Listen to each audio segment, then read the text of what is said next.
हाय, good afternoon. सास बहू और सेंसेक्स के आज के इस मंगलवार के एपिसोड में आप सबका स्वागत है। हम सब की मदद करेंगे हेम सिक्योरिटीज के आस्था जैन पुणे से जुड़ेंगे आज हमारे साथ इस शो में। Toll free number, WhatsApp number, Twitter ID screen पर रीच आउट करिए, मैसेज भेजिए। कोशिश होगी जब आप लोग क्वेरीज भेजेंगे तो इस प्लेटफॉर्म के थ्रू आपकी क्वेरीज आस्था जैसे बाजार के जाने माने एक्सपर्ट से सॉल्व कराने की हम लोग करेंगे कोशिश। दिन तो ऑस्पिशियस था पर बाजार थोड़ा मूड बिगाड़ रहा है। निफ्टी आपकी स्क्रीन पर 3/4% से ज्यादा का दबाव 950। ये सुबह लेवल्स हम देख रहे थे, उन्हीं लेवल्स के आसपास 17,950 के जोन्स। 18,000 ब्रीच हुआ था और इसी तरह से सुबह वो प्रेशर माउंट हो रहा था। बिल्कुल 150 पॉइंट का दबाव है। तो कल हमने 240 पॉइंट के आसपास की उछाल देखा था। 140 पॉइंट आज हमने 150 पॉइंट आज हमने गवा दिए हैं। निफ्टी बैंक कल जब अपमूव्स आ रहे थे तो बड़ा लैकलस्टर सा कामकाज था, अंडर परफॉर्म कर रहा था निफ्टी को। जब निफ्टी 1.25% ऊपर था, निफ्टी बैंक 1% से कम उछाल दिखा रहा था। अगर वो पिछले 3 दिनों की वेडनेसडे, थर्सडे, फ्राइडे का प्रेशर देखते तो लग रहा था अगर बाउंस बैक का देना तो अच्छा मीनिंगफुल बाउंस बैक बनेगा, पर वो क्लियर थी स्क्रीन्स देखकर, उसके इंटरनल्स देख के निफ्टी बैंक के कैसे हुए। Heavyweights ICICI bank, HDFC bank flat कल की ट्रेडिंग सेशन में बंद हुए थे अच्छे बाजार में। तो इंडिकेशंस आ रहे थे कि इस पॉकेट में अब दमखम है नहीं, और निफ्टी बैंक दरअसल आज गिरावट को लीड कर रहा है। 1% से ज्यादा की कमजोरी के साथ निफ्टी बैंक इस समय 450 अंकों के दबाव के साथ ट्रेड करता हुआ। दिक्कत भरा सेशन, ये आपकी स्क्रीन पर सारी डिटेल्स। एक बार कंट्रीब्यूशन प्लेट भी दिखा दीजिएगा प्लीज।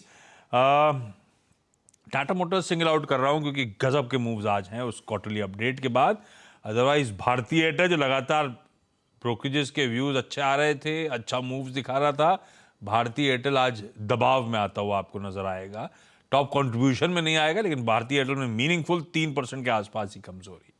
कोई एसबीआई परसेंटेज वाइज 2-2.25% की दबाव दिखाता हुआ, और बाकी के तो खैर आपकी स्क्रीन पर एचडीएफसी, ट्विंस, रिलायंस, ये सब हैवी वेट्स जो आज कमजोरी की तरफ कामकाज करते हुए नजर आएंगे। चलिए, लेकिन मैं सवाल जवाब के सिलसिले की शुरुआत कर रहा हूं। मार्केट्स पे आगे समय रहा तो बातचीत करते रहेंगे, आस्था से उनके पिक्स भी जान लेंगे।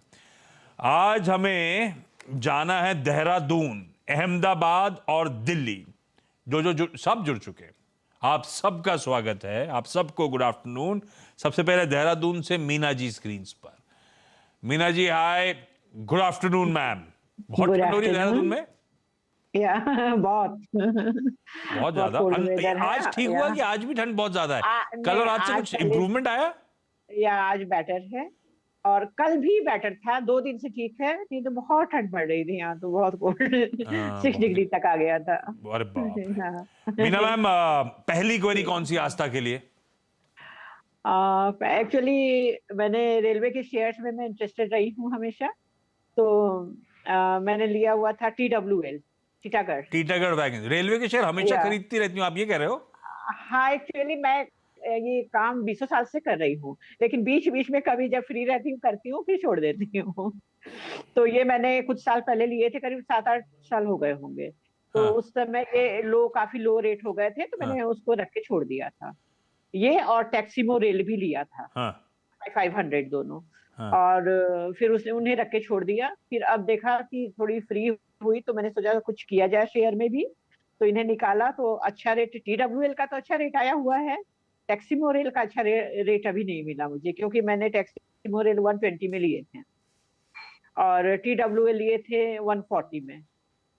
तो फिर मैंने सोचा क्या कि, और मैंने और भी कई लिए हुए हैं, जैसे GMR इंफ्रा लिया हुआ है, वो मैंने 200 तो लिए थे, 300 लिए थे 20 के आसपास। और फिर 200 उसे लिया मैंने 35 के आसपास।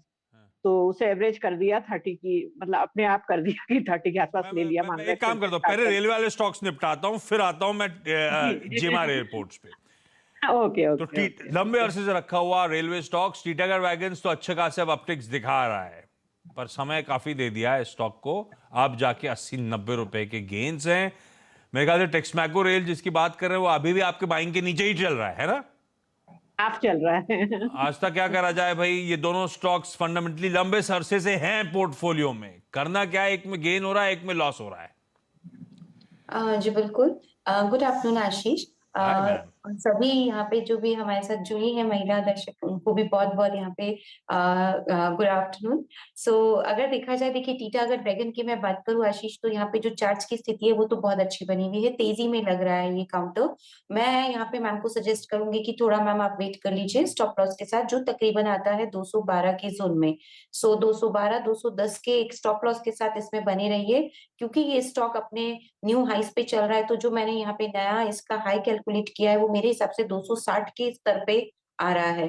तो यहाँ से 260 तक जाने की क्षमता ये रखता है, और इसीलिए मैं आपको अभी निकलने की सलाह नहीं दूँगी। अगर वेट कर सकते हैं तो 210 के स्टॉप लॉस के साथ रुक जाइए, 260 के टारगेट के लिए। दूसरा सवाल इनका टेक्समैको पे था आशीष। तो टेक्समैको रेल की अगर यहाँ पे बात करें तो चार्ट्स की स्थिति टेक्समैको के लिए तो यहाँ पे इतनी ज़्यादा अच्छी नहीं बनी है जितनी टीटागढ़ वैगन की बनी है, और ये आपका इम्तिहान लेगा, क्योंकि एक रेंज में ये अटका हुआ है और रेंज बनी हुई है 40 या फिर मैं कहूँ 48 से लेके 60 के बीच में। इसी में ये घूमता हुआ आपको नज़र आएगा। मेरे हिसाब से इसको भी आप अभी होल्ड कर लीजिए, क्योंकि एक बहुत खराब चार्ट्स नहीं है, तो मैं बने रहने की ही सलाह दूँगी। लेकिन स्टॉप लॉस के साथ, जो कि बहुत अहम लेवल बन रहा है 47 का। 47 के नीचे जाता है तो बड़ी दिक्कत हो सकती है, क्योंकि लगातार 2 वीक का लो वहाँ पे बना हुआ है। तो अभी 47 के स्टॉप लॉस के साथ इस काउंटर में बने रहना है, लेकिन अगर ऊपर कोई भी मौके मिलते हैं, तकरीबन 61-62 के आस-पास, तो थोड़ा-सा निकलने की यहाँ पे कोशिश करें, लेकिन टीटागढ़ वैगन को होल्ड कर सकते हैं। ये टीटागढ़ वैगन्स की वो रेक्स आनी थी पुणे मेट्रो के लिए, आज तक पुणे मेट्रो जी। कमीशन हो गई क्या? हाँ, कुछ पर्टिकुलर एरियाज़ में चालू हुई है पुणे मेट्रो, बट हुआ तो है, पर पूरे उसमें कवरेज नहीं है, बट येस पर्टिकुलर एरियाज़ में स्टार्ट हुआ है। अरे वाह! चलिए, अच्छा ये आ गए व्यू